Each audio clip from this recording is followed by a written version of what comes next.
Sitting before you, you're seeing the ass of one of the best purchases I've made in a long time. Now, you all know this room, although it's quite a bit more crowded today.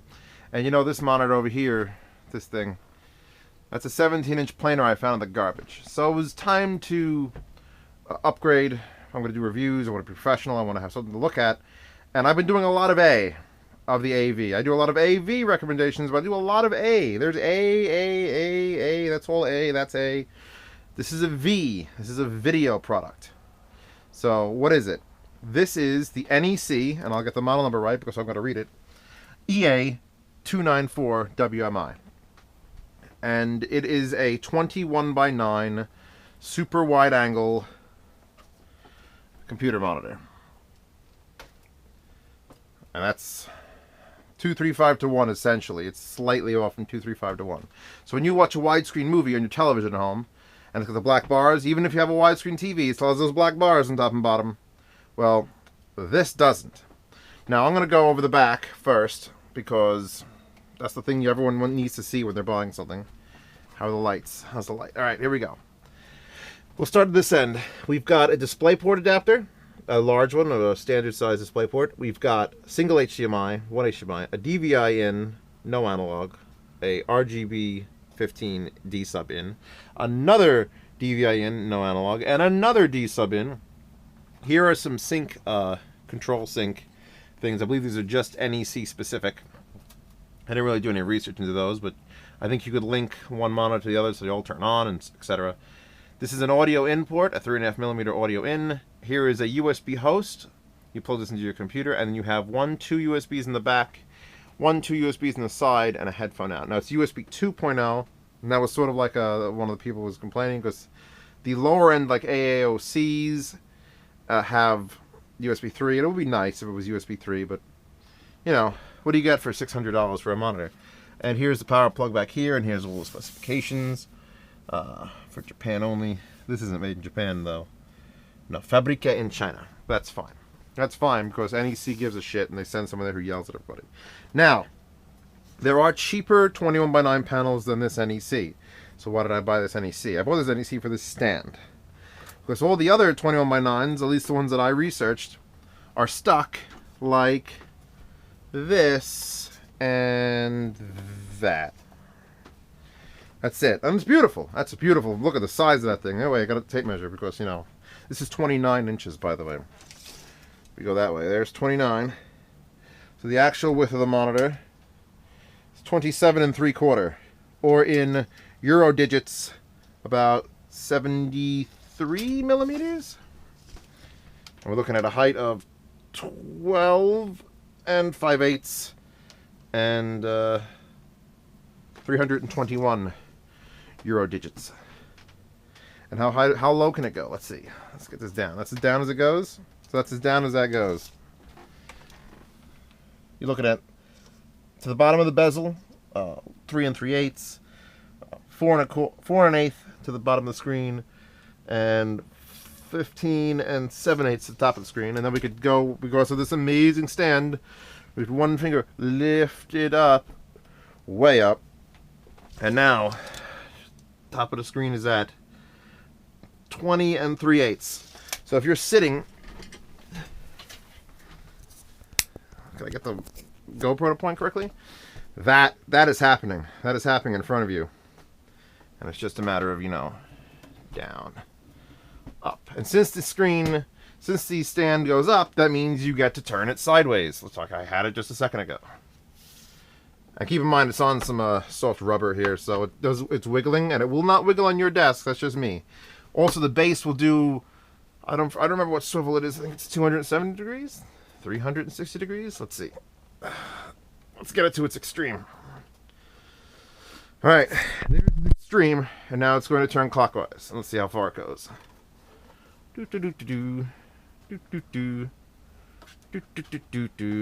Almost 360 degrees. Like 325 or something. So you can really, this is just super easy and convenient. I'm just gonna spin this around now. Yeah, just doing that. Yeah, just doing that. Now let's plug it in. because one of the features of this is it's nice and efficient. I've got the kilowatt here, which is actually plugged into two things. Crap! It's using 3 watts from my USB hub back there. Another thing I really like about this monitor is, how do I have this wire going? It's coming around the back. Here's the back. Here's the plug. This is actually a hollow wire guide. So you can come up.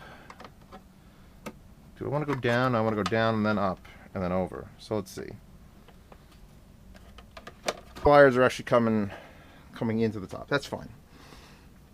I have the computer set to horizontal if the computer turns on now that I've had this unplugged. No physical buttons. It's just, you know, touch interface, which I don't really like, but it works pretty well on this. And only if you're like lifting the monitor up and you accidentally put your hand over that does it actually get screwy.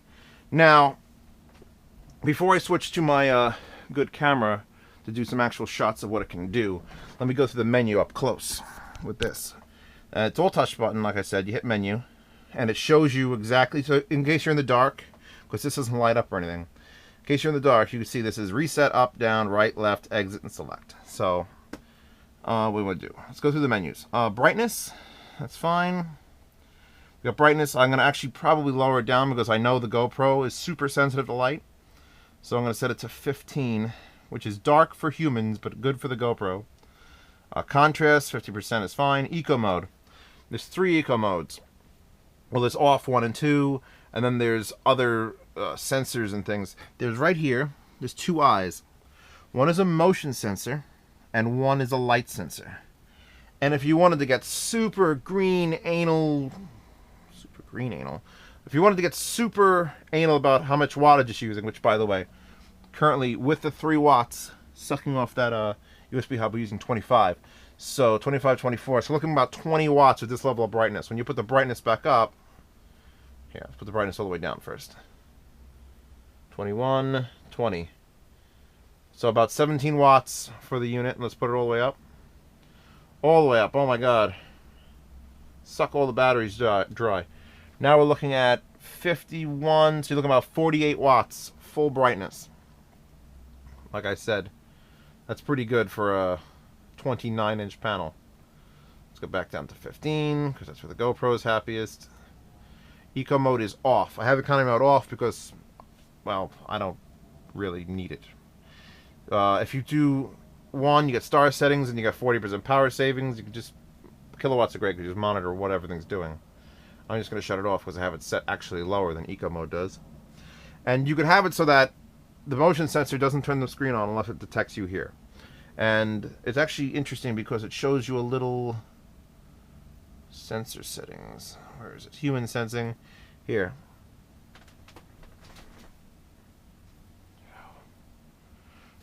It's not gonna show me. It's not gonna show me.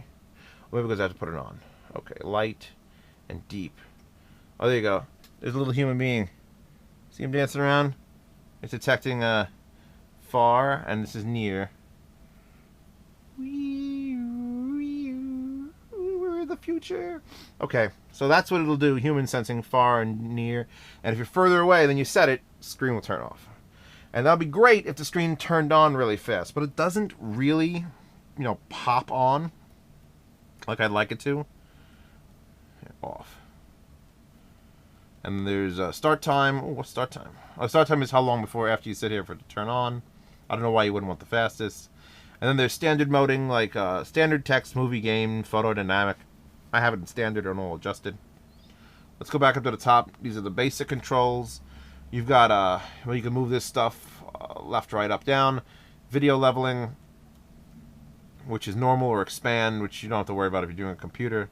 But I don't know if this will handle HDCP. It might, because I have it running currently through that Tascam receiver.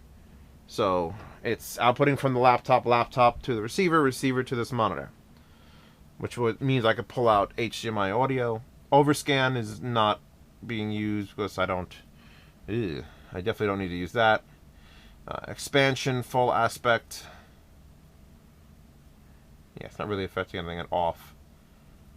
What is full? It's not doing anything. I'm gonna leave it on off now that I have it there. And then you could actually custom set the resolution, which is amazing. Because now it is, oh, I should get into that. What the hell am I? 2560 by 1080. So there are newer ones coming out that are higher resolution. But honestly, for gaming and for watching Blu-rays, that higher resolution is going to help you. Because Blu-rays only can get to 1080. Actually, a 235-to-1 Blu-ray is actually less than 1080. A 16 by 9 Blu-ray is 1920 by 1080. But any movie that's full 235-to-1, which is this aspect ratio, is going to be 1920, which is about that much, by whatever, 860 or 840, depending on how they encoded it. Let's see, back. Let's go over. Now you've got different colors settings. You've got 1, 2, 3, which is a user set. sRGB 5, which is I think 5K. Yeah, 5K, 6500K, 7500K, 8200K, 9300K. Basically, you're going to leave this unnative because you have no idea what you're doing unless you're doing actual production work. Then you've got DICOM Sim. No idea what that is. And then programmable. So this thing gets severe. I'm leaving mine in native because I have everything and Windows adjusted for that. Exit that. And now more just settings. This is why you buy an NEC, because look how nice it lays out settings. This volume, the internal speakers, I'm not even going to demo them. I think you understand what they're going to sound like. Terrible ass. Then you got sound input, and I have it. You have HDMI, or you have the analog input. Video detect first is fine. I'm going to have to set this up. It says picture by picture, which means it splits the monitor. And you get a monitor and another monitor in one monitor. And I'll hook that up in a bit when I switch to the other camera. Picture by picture with auto response improve I have off. Because I was noticing in scrolling, at least when it was in vertical mode, when scrolling you get a lot of ghosting. And that's what the response improved attempts to do. It sort of ghosts the image to make it smoother. It doesn't really affect gaming though. There's no off timer set, power save, LED brightness. That's this. Yep. From 1 to 100% brightness. This could literally be high and low. I wish there was an off, actually. I wish 1 made it like super dim. Oh wait, there is off. Oh, there is off. Goes to 0. But then again, if it's on that, then you can't tell when it's sleeping or not. Yeah, so I'll leave it on that. DDCCI. I don't recall. I'll figure something out, put it in the description. USB power, which is the back. You have auto or on. So I left it on auto. Factory preset. I don't want to reset everything. Let's move over. Language, OSD turn off, OSD lockout, hotkey on. Okay. Don't know what that means either. Damn it, I really should have researched. Like, I've been using this for over a month, and I have no issues with it. Signal information on is fine. Sensor information is fine. Key guide is on. Data copy. No. Got to be to copy your settings out of this. And customize settings. Which, let's see what that does. Where's go on that? Customize settings doesn't have a go. See user manual for more information. Yep, can't get to that. Alright, next. Now here is an interesting panel. This is all about how much you're using power-wise. You have a kilowatt, that's great. This monitor tracks its own power usage, and you can plug in currency settings and your current cost of electricity, and it will do kilograms of carbon you've saved, kilograms of carbon you've used, and the total amount of money you've saved. So I've saved $1.46 in a month using this thing, 3-4 hours a day, maybe. So that's, if you're super green, that's good for you. And here's just a standard information panel. We're running HDMI. We're at 66.9 hertz horizontal, 60.2 hertz vertical, and there's my serial number, which you can't read. You can't read that. So now, what I'm going to do, switch cameras and get a secondary input hooked up, because currently the only thing plugged in is that laptop. But I want to show you a few things that this can do that are magical.